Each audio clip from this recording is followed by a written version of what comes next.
lock the meeting quickly so no one else. There it is. Strangers joining.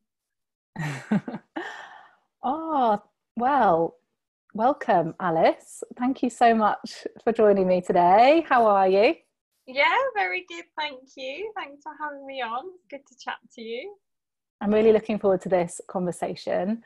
Can you tell us all what it is that you do and how you got to where you are today? Definitely. So I'm a career change coach. So I specialise in working with people in their 20s and 30s who are considering, I suppose, what might be classed as a fairly early career change. So I work with people who have perhaps fallen into a job with not much thought after education, and maybe 5 years later, 2 years, 8 years, suddenly think, you know what, this is just not for me.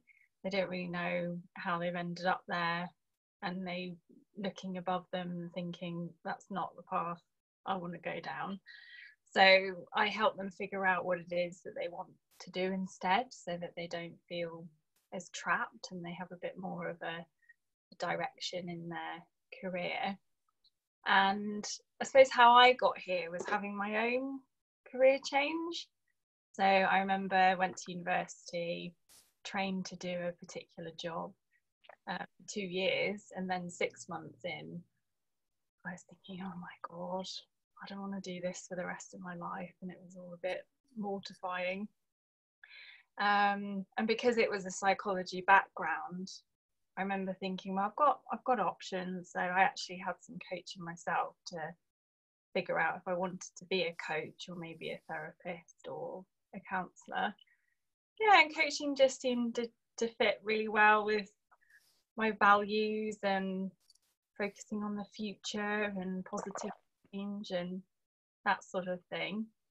So I went from there really, and that was getting on to 9 years ago now. So I think it's quite useful when you've been through that experience, then coaching people who perhaps are feeling the same, and you can sort of recognise where they're at and that sort of thing. So yeah. Excuse me while I just cough here. That's amazing. So you had your own experience with coaching, and then that inspired you. And I'm just reflecting on how easy it is to fall into the wrong job, the quote unquote wrong job. I remember, I'm sure at school we did like a quiz on a computer where we had to like do this quiz, and it would tell you what kind of job you should have. And like quite a few of us like made like this really big decision based on like a 10-minute quiz that we'd done at school. And I remember it told me I should be a recruitment consultant.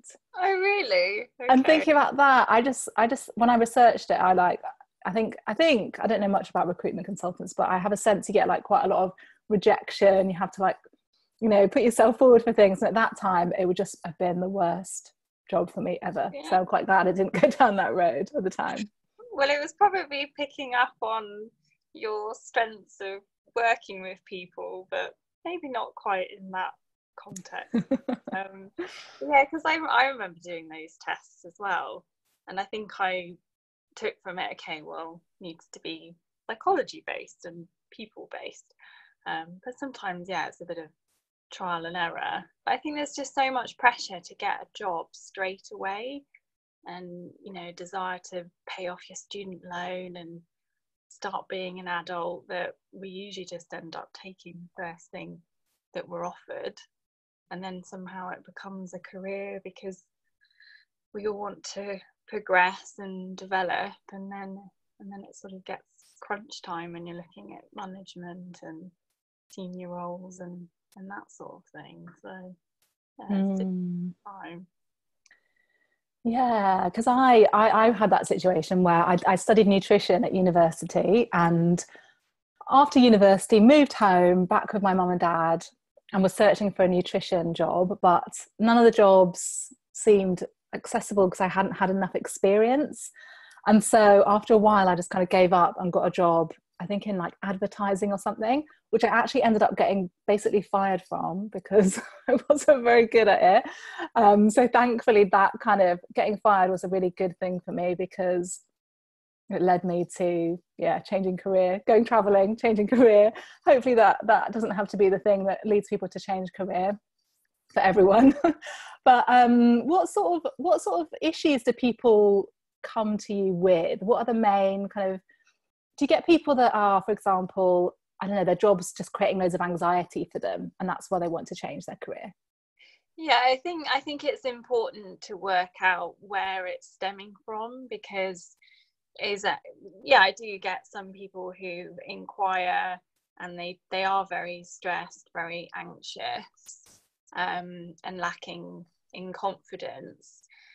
I always think it's important to unpick that a little bit, because that if that's the sole reason that they're being turned off that particular career, then it might be that that's worth working on separately, because it may be that tarnishes any enjoyment from any other career, if that makes sense.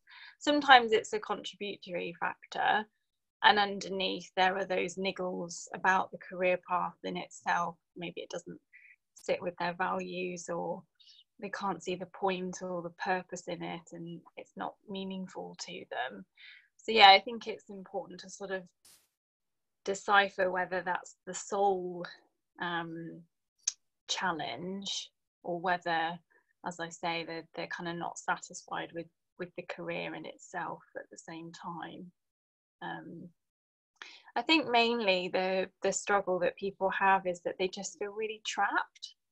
I think we have this assumption that we can't do anything unless we have experience in it. And yeah, that can be difficult, but it is possible and we do have options. But I think it's that sense of being trapped, but then also overwhelmed at all the things that they could do because of the way that the world works now, which is great, but then it can be a bit like a rabbit in headlights with all the options. So trying to decide what it is that they want to do instead can feel quite sort of overwhelming, and just don't even know where to start with any of that in terms of narrowing the options down. So yeah, I think it's really about wanting to feel like their career reflects who they are. So people will say it just doesn't feel like me, so it's just not a good fit. And I guess that's where sometimes the stress and the anxiety can be coming from, because it's driving a lack of confidence because they don't really see the point in it anyway. So yeah, I'd say that those are the main struggles that people have. Yeah, that's so interesting. I'm thinking about how it's really hard sometimes to distinguish whether the job is wrong for a person, or whether the person needs to actually work on their own anxiety, and they'd be anxious in any job, and actually it's kind of an internal thing rather than there being any problem with the job itself. Definitely. Just distinguishing.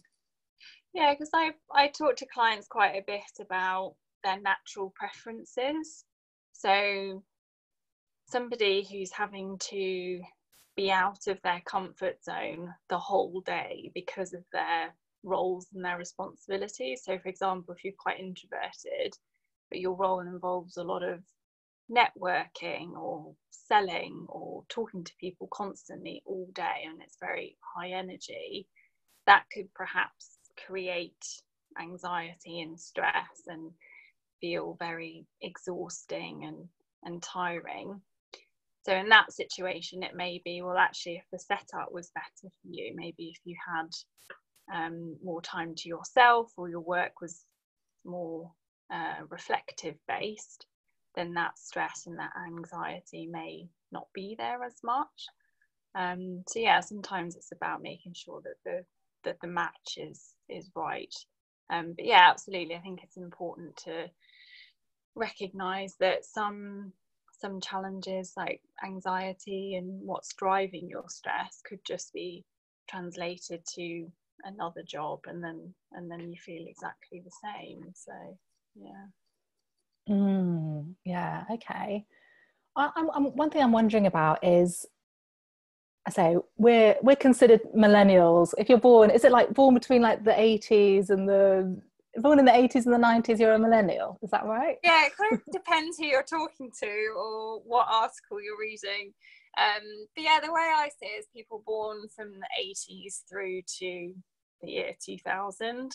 So it's more about, I suppose, the influences that our generation had, and that sort of tension between growing up with our parents' generation, but then all the societal changes that have happened throughout our upbringing as well. So yeah, it's more about the generation and then the year you were born, I suppose. Okay, yeah. And do you think that we get, as millennials, kind of do we have like a bad reputation for, I don't know, we're called snowflakes or we're called entitled in the workplace? Are these things, are these kind of, I don't know, is it real? Do we need to take this on board? Should we ignore that? What do you think about that? Yeah, it's really tricky. And I used to do quite a lot of work with organisations about dispelling some of those myths and stereotypes, because I've always worked with that generation. I see it as the norm, if that makes sense. So I don't necessarily think that there is anything outrageous about their needs or their wants or their expectations. But it's so interesting talking to organisations and their employees from all the different generations about what happens in the workplace and why they stereotype them in that way. But I think all it is that we've grown up in a time that is abundant, and we do have opportunities and choices. Perhaps we feel entitled because it's possible, and we are, I guess, of a time where we're thinking, well, life's short. We're aware that these awful things happen now, so we sort of think, well, might as well make the most out of life, have a career that's great and that meets their expectations. And I think because everything else is pretty much sorted in terms of stability and security to a degree, we sort of travel up that hierarchy of needs and thinking about proper self-actualization and fulfilling our full potential, which is, a luxurious place to be. But what a great place to be. And I don't necessarily think that it's a bad thing in any way. I wish other generations had grown up in that way too, possibly. So, yeah. And as for the snowflake thing, I think that's tricky.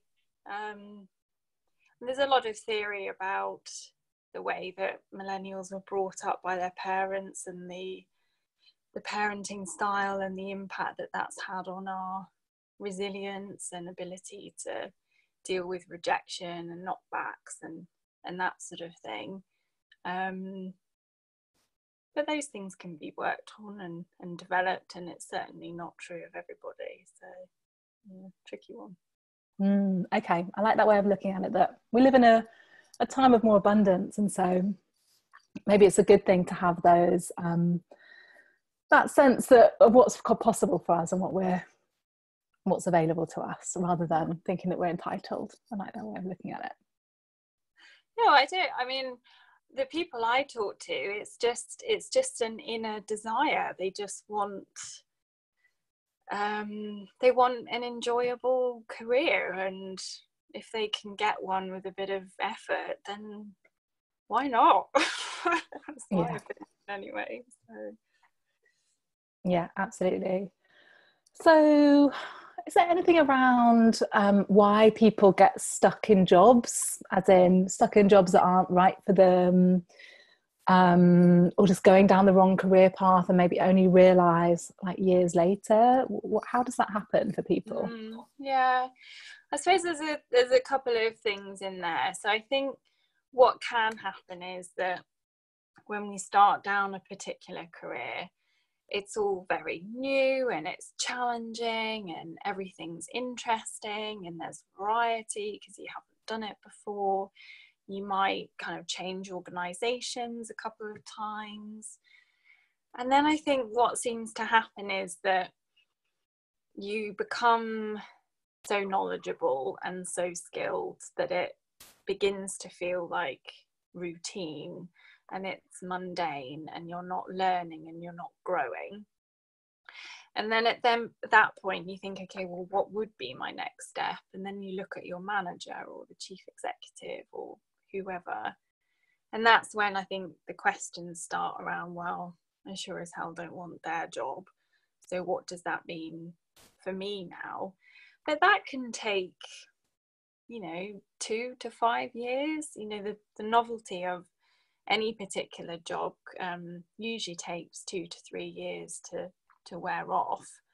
So I think that's why it can take a while for questions to creep in. And I think sometimes how we get there is because that's what we think we should do. We sort of have a particular perception of what achievement looks like or what success should look like, whether that's through promotions or salary increases or the house or the car or whatever, really. So we sort of buy into that way of life, and it's very easy for the years to just pass by without us really thinking about what we're doing in our actual work. So yeah, and often when people creep towards 30, or perhaps they're about to start a family or get married, I think that's when often people step back and think, okay, well, if I'm going to do something about this, I need to do it now, because of the relative freedom that they might be experiencing at that particular time.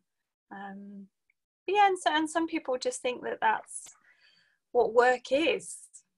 It doesn't, they kind of think, well, no one enjoys their job, and which is a shame because it is possible.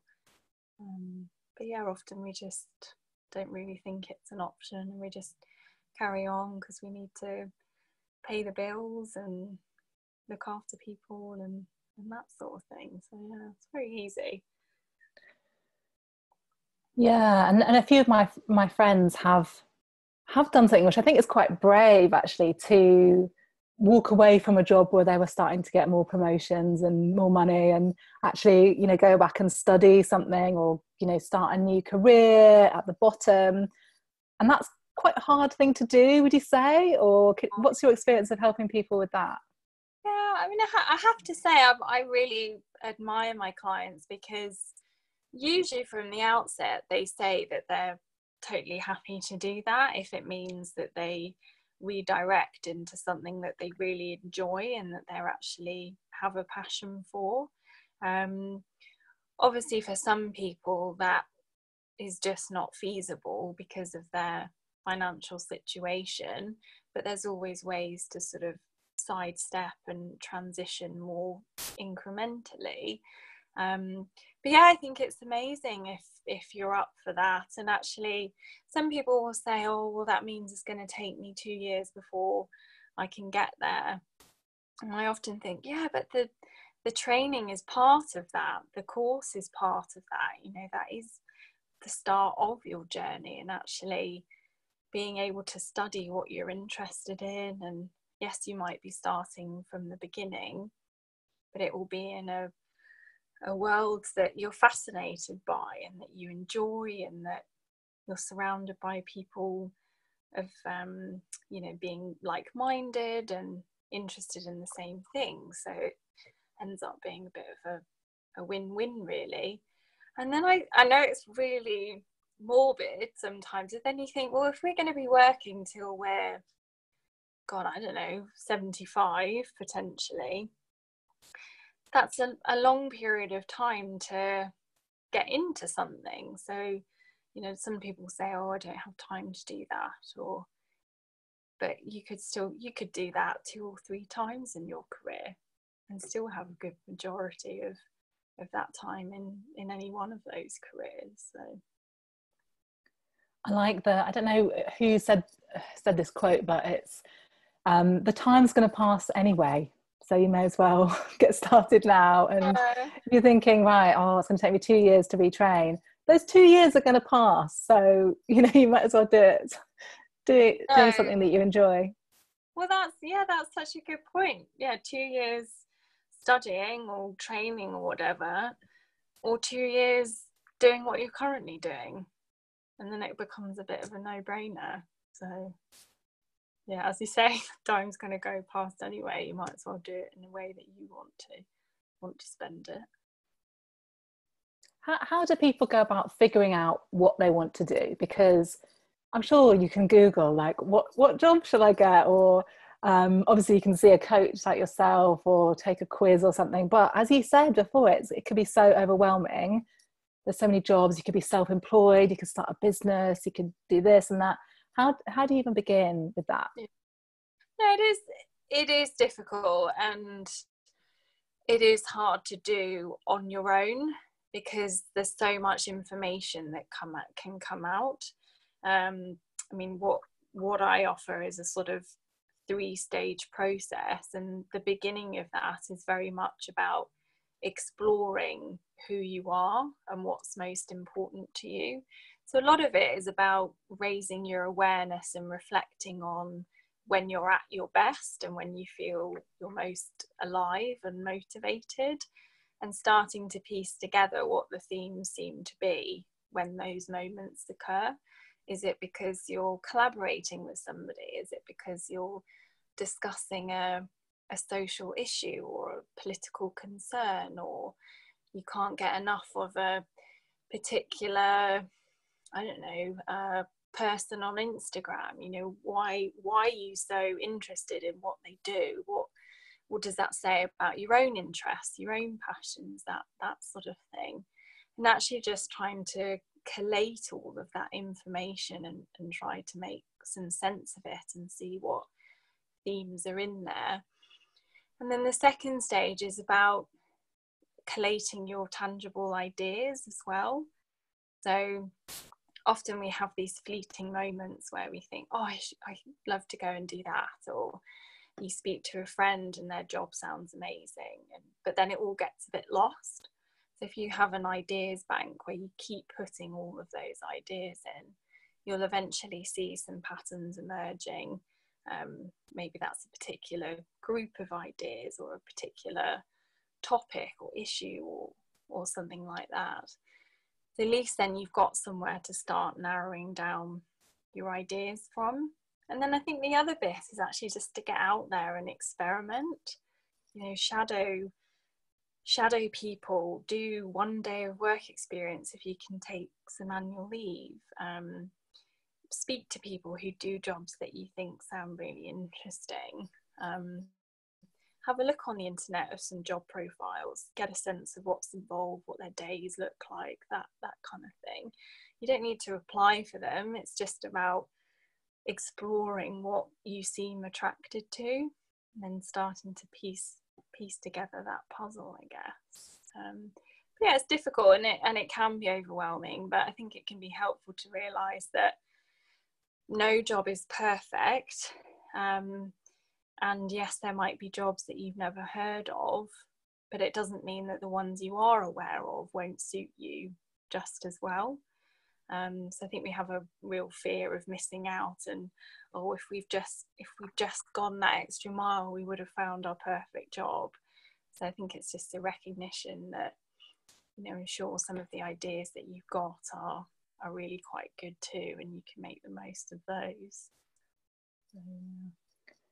Yeah. Do you think there's a certain pressure to find like our quote unquote dream job, or to figure out what our passion is? Like, if we could only figure out, you know, if I could only figure out what my passion is, then I'd know what to do.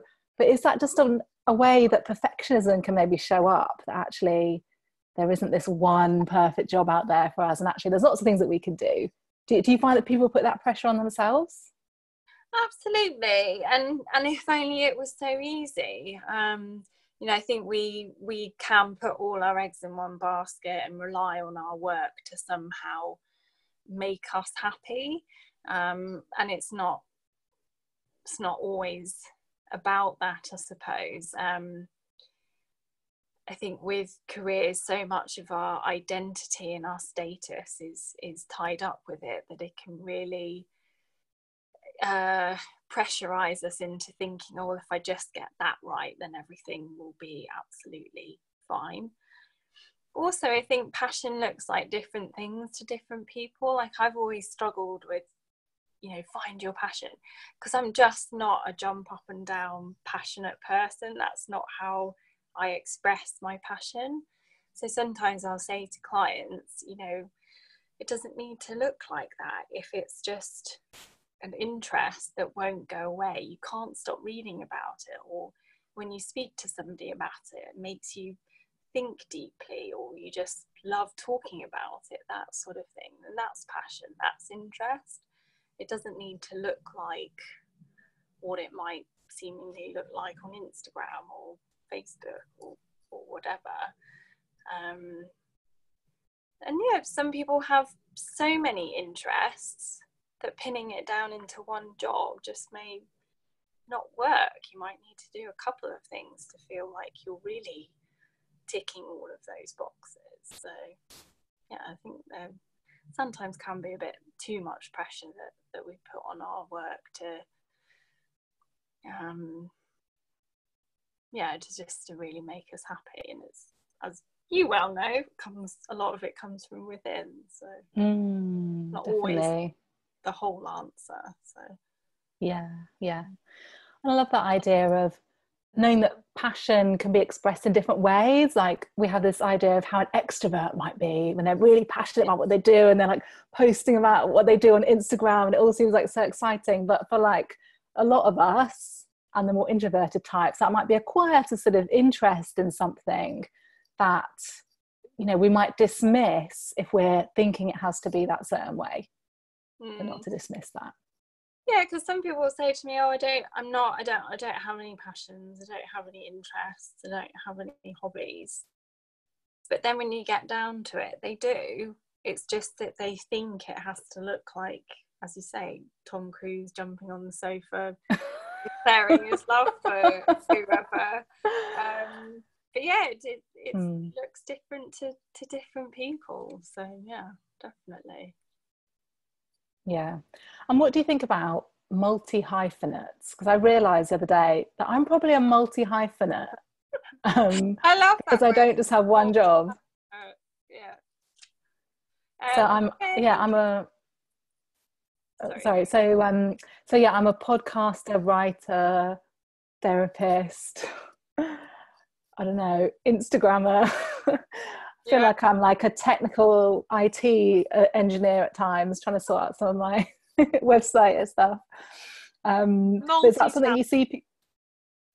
Is that something you see people wanting to do, like having all these interests and wanting to do all of them?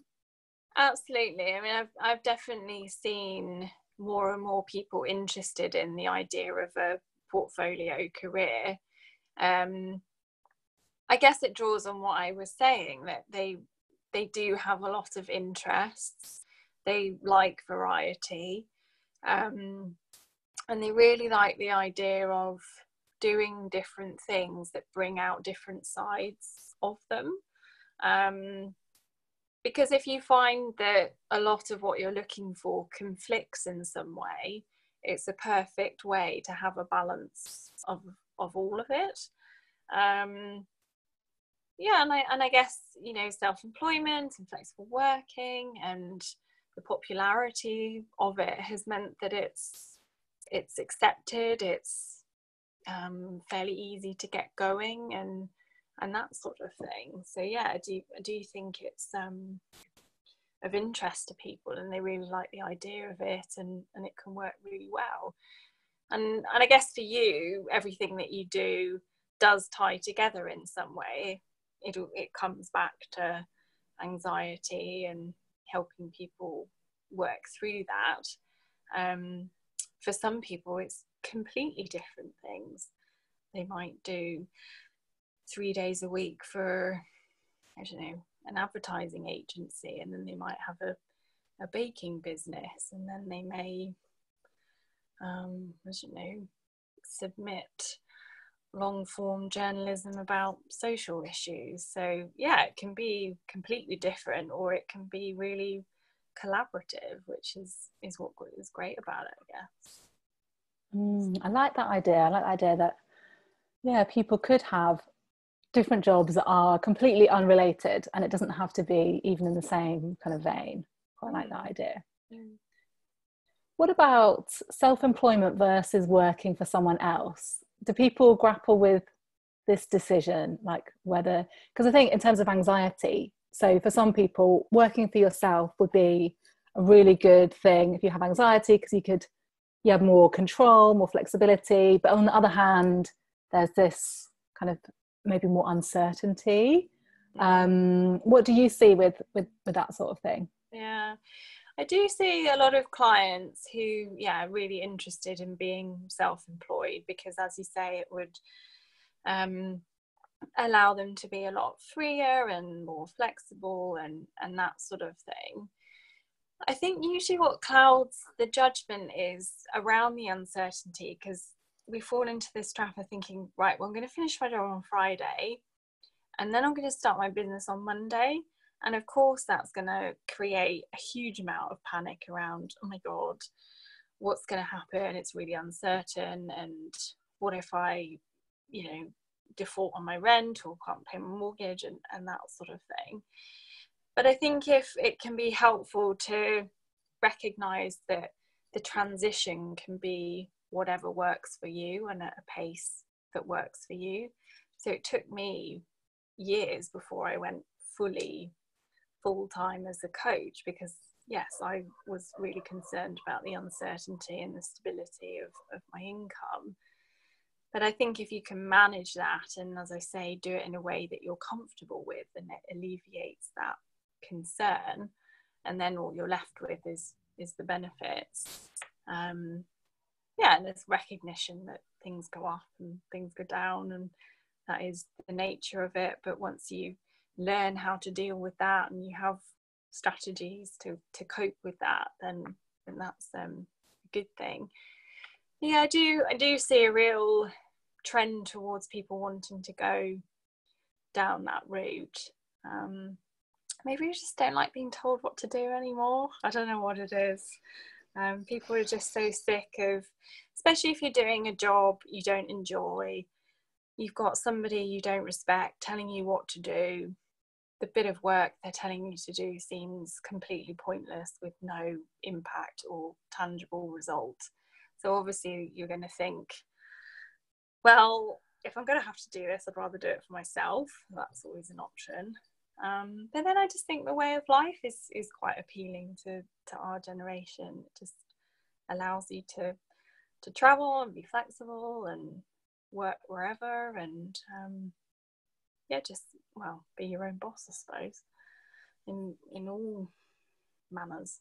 So but then there's something so rewarding about being part of an organisation that you really value and that is very collaborative, and you work with people who become your friends, and the overall aim is very purposeful, and that can be a fantastic environment to be in as well. And you do have the stability and the lifestyle that can bring sometimes. Yes, there are pluses and minuses to both. I know from my experience, I remember it took me a few years to transition to being fully self-employed. I think I went down to 4 days a week, and then 3 days a week, and then finally went self-employed. And then when I did go fully self-employed, I just left the security of my day job. Basically, the main way that I got clients at the time, which was from Google, like every now and again, Google changes its algorithm. And Google changed its algorithm, and I'd written as a blog post and got myself to the top of Google basically. And then the algorithm changed, and I literally disappeared from Google, and all my clients disappeared overnight. And I had this horrible time of, just having no money. January of 2014.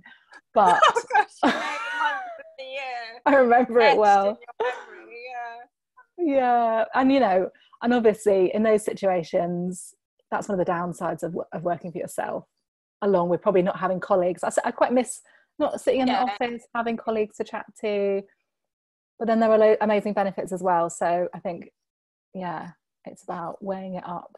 What are the benefits and the costs? Definitely. I think the popularity of co-working spaces is great if you're self-employed now, because that is a major drawback is the isolation sometimes. I think those co-working spaces where you almost have an office and you're surrounded by the same people every day, that can really alleviate that downside, I suppose. But I think there's definitely that drawback with self-employment.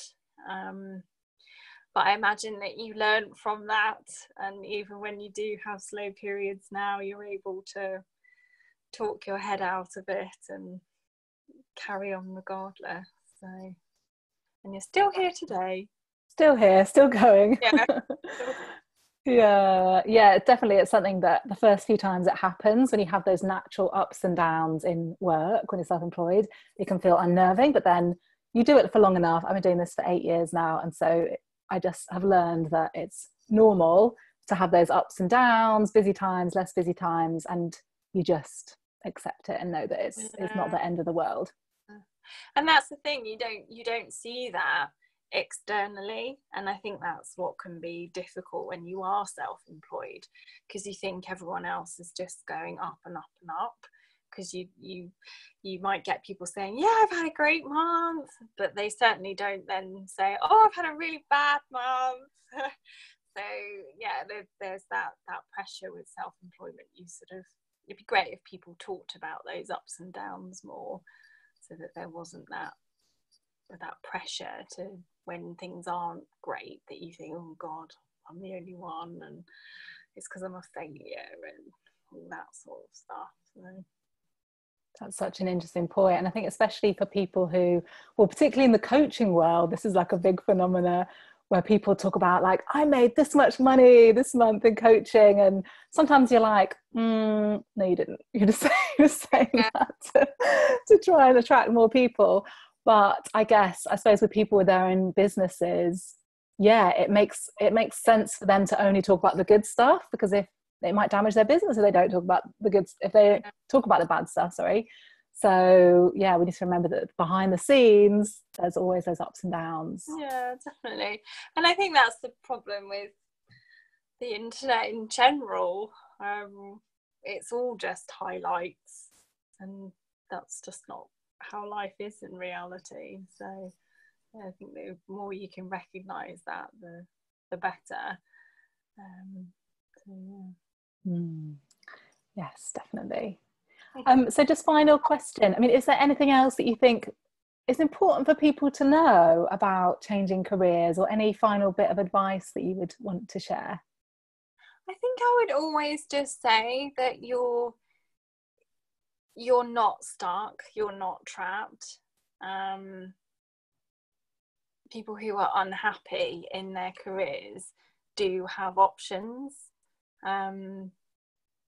and with the right plan and the right transition that works for you, then it is possible. I just don't think there's any reason these days to stay doing something that you don't enjoy, because we work so hard and so often. It's such a big part of our life that it would just be great if it was spent doing something that you had an interest in and that really brought out the best in you. So I suppose the advice would be to start thinking about your options and start making it happen in small steps. It doesn't have to be a massive change that happens immediately, just little baby steps in the right direction.